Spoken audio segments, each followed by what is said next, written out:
everyone, my name is Laura Bello and today I'm going to talk to you about the book of Laurel and Forgetting.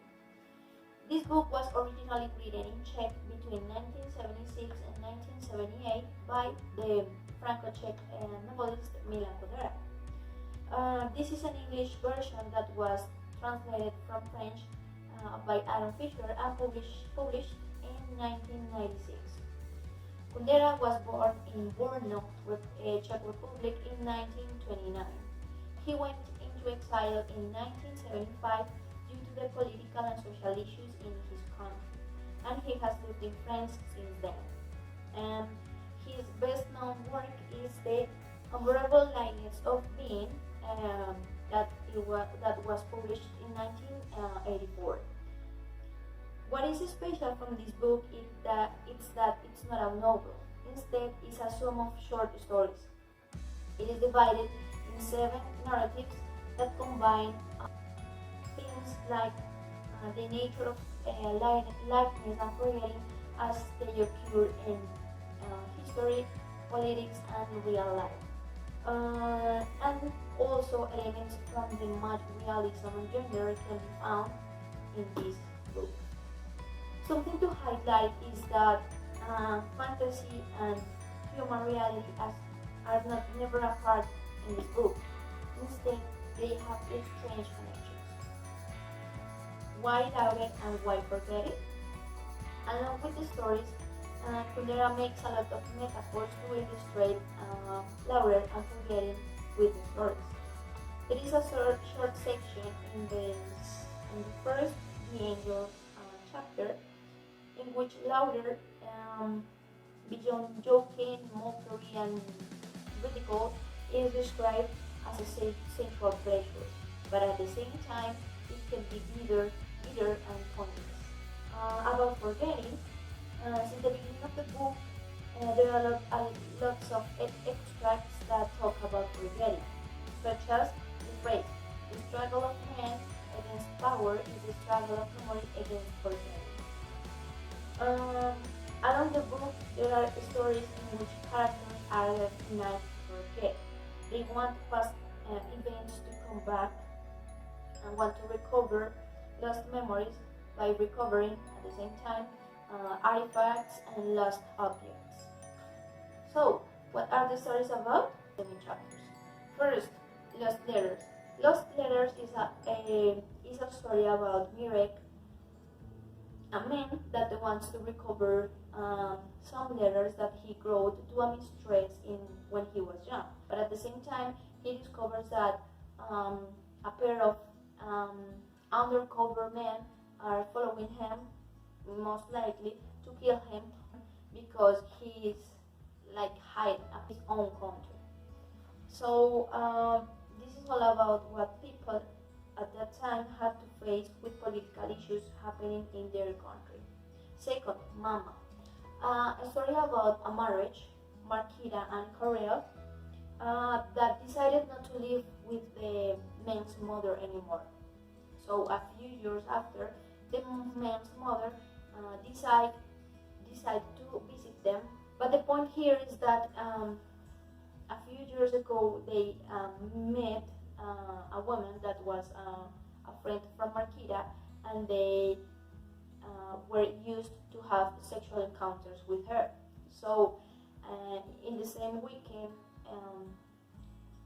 when the man's mother was visiting them, the woman Eva goes for a visit too.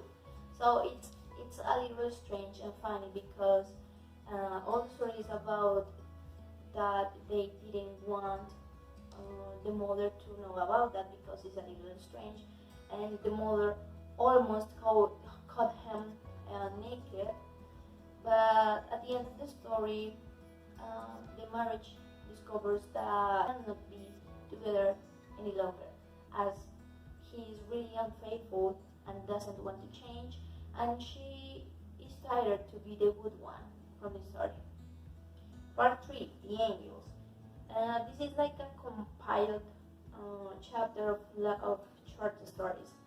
One story about 2 girls studying arts in Europe, and their teacher that wanted to be somewhere else, A theory about laughter as being the most incredible and bitter sensation in the world.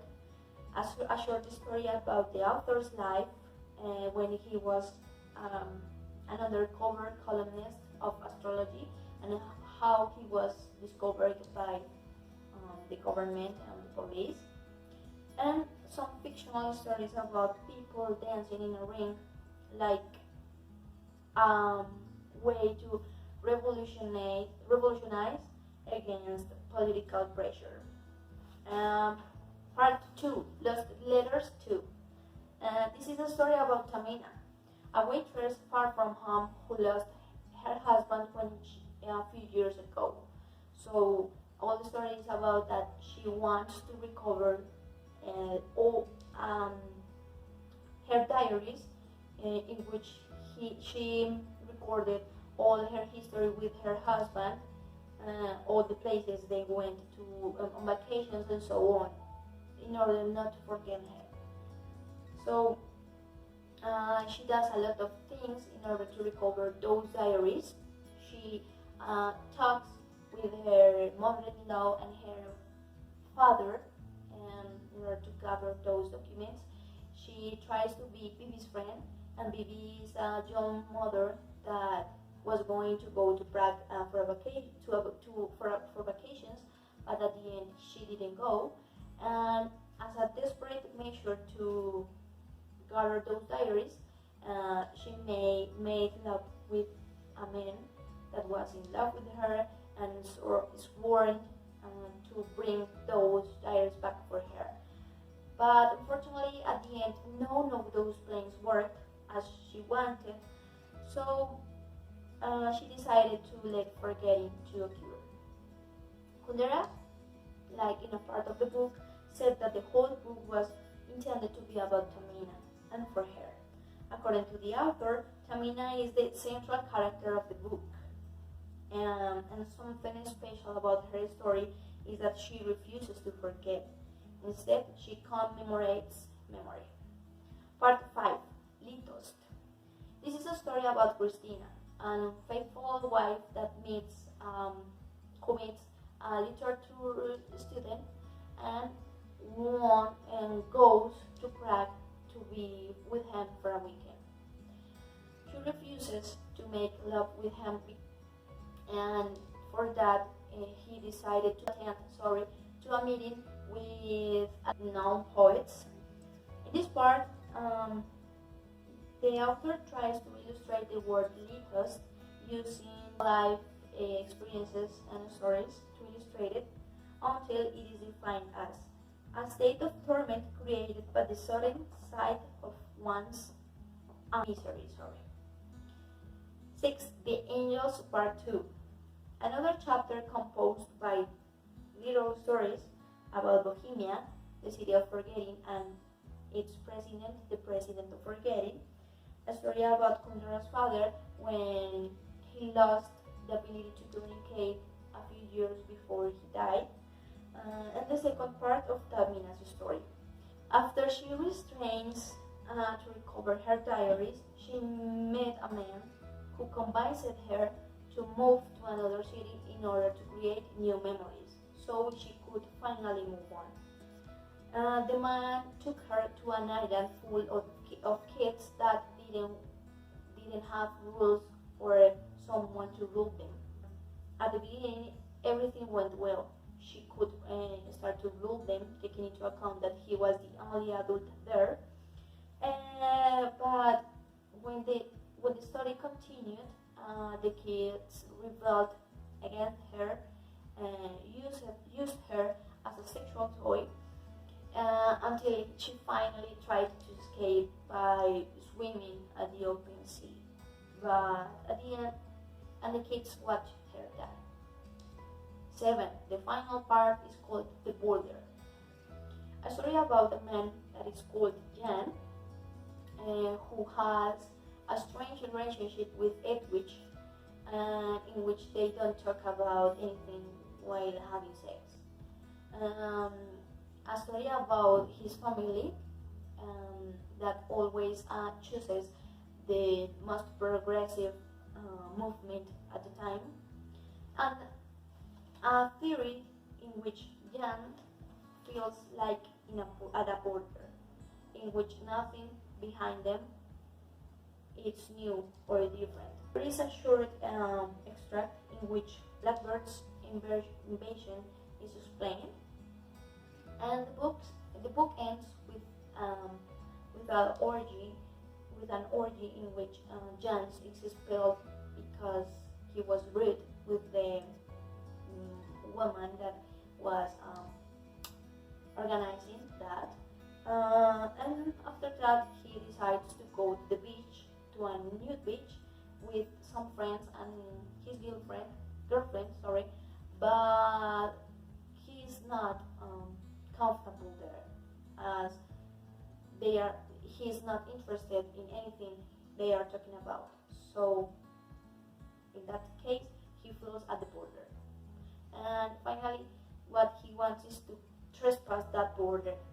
For someone like me that hadn't read Kundera's work before, it was a little confusing to make sense of the book's social and political context, as well as the vocabulary the author has, because it is mainly composed by unknown synonyms of the common words. So for me, it was a little difficult at the beginning to catch the story's thread without feeling a little lost. Being honest, at the beginning of the book, every paragraph had like the 80% of the words highlighted, for example, X, because they were unknown to me, and it was challenging for me to understand a complete paragraph, taking into account all these unknown words. But as I continued reading, I got accustomed to the vocabulary and the author's style, and also the context in which the stories were involved in. Despite all the stories have no connection with my personal life, I could learn a lot about what happened on Bohemia and Prague at that time,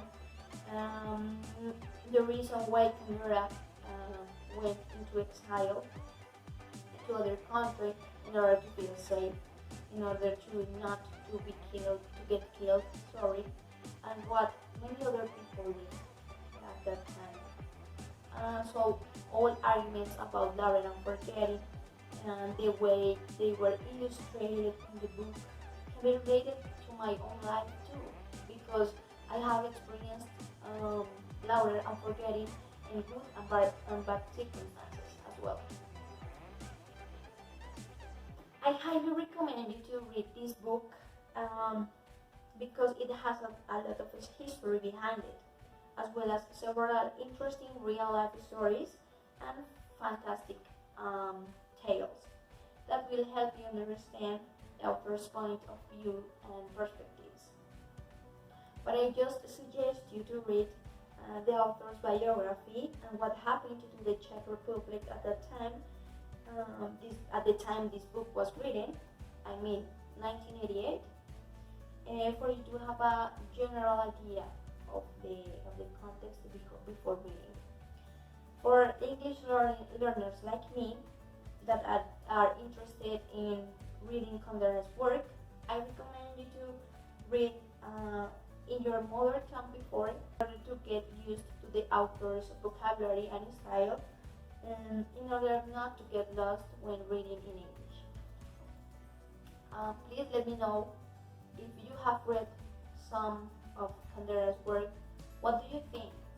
What do you think about his style? And if you have read this book, the Book of Loving and Forgetting, please let me know. What do you think about it? And if I had to give it like a rating, I give it like a 7. It's really good. 7.5. So, thank you for watching. See you next time. Bye.